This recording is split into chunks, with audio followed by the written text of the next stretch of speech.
Bonjour, alors aujourd'hui je souhaitais vous proposer une petite question, à savoir suis-je heureuse, suis-je heureux? Je me rends compte que cette question ne se la pose pas si souvent et au final quand on se la pose, eh bien c'est pas toujours aussi simple que ça d'y répondre. Souvent les réponses que je reçois à cette question, c'est ça va, je ne suis pas à plaindre, je ne suis pas malheureux, mais un oui ou un non, au final c'est pas si évident.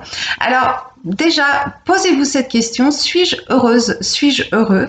Si vous êtes heureux, écoutez, c'est merveilleux et je vous souhaite de continuer comme ça. Et puis, si la réponse est un petit peu moins évidente, si vous sentez que ça coince un petit peu, eh bien, je vous invite à aller identifier ce qui fait que vous ne vous sentez pas pleinement épanoui. Alors, peut-être savez-vous déjà ce qui fait que vous ne vous sentez pas pleinement heureux.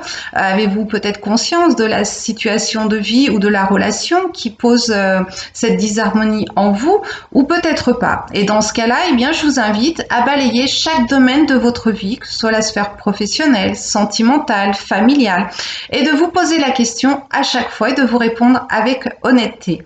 Et puis, une fois que vous avez la réponse, eh bien, je vous propose d'aller un petit peu plus loin dans ce petit travail et de vous demander de quoi aurais-je besoin dans cette situation, dans cette relation, de quoi aurais-je besoin pour me sentir à nouveau bien. Qu'est-ce qui fait que je ne m'y sens plus pleinement épanouie et qu'est-ce que je pourrais acter comme changement pour être à nouveau bien.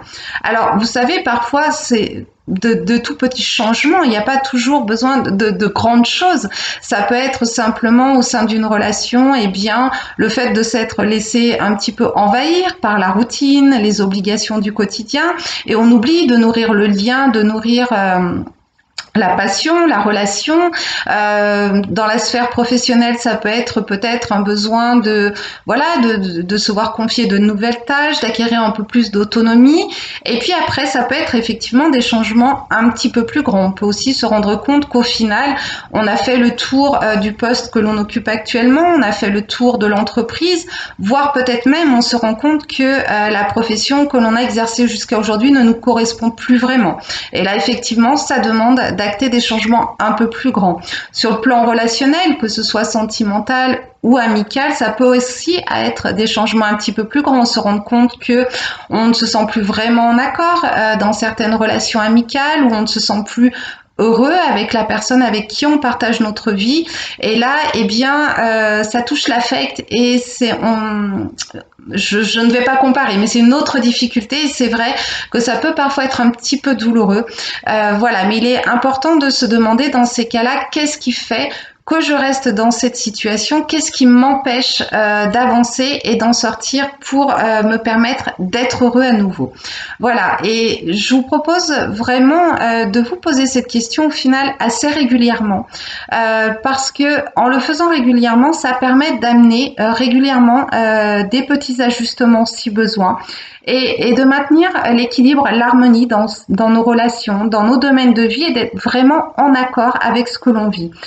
Parce qu'en ne se la posant pas, parce qu'au final, c'est pas une évidence de se poser cette question, eh bien, on laisse des situations, des relations perdurer. Et c'est là où on se rend compte qu'après coup, pour acter le changement, pour ramener l'harmonie, l'équilibre, eh bien, c'est moins facile. C'est parfois plus douloureux.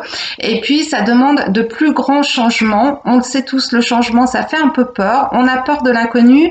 Du coup, on bloque un petit peu pour acter ce changement. Et c'est comme ça, au final, on se retrouve un peu bloqué dans des situations ou relations qui ne nous conviennent plus. Alors voilà, je vous propose ce petit exercice et puis une fois que vous l'aurez effectué, eh bien de maintenir un petit peu cette habitude régulièrement pour vous assurer de rester épanoui dans votre vie et dans votre quotidien.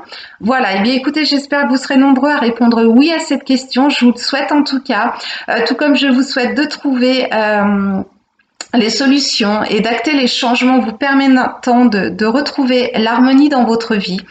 Et d'ici là, eh bien, je vous souhaite une très belle journée et surtout, soyez heureux. À bientôt. Au revoir.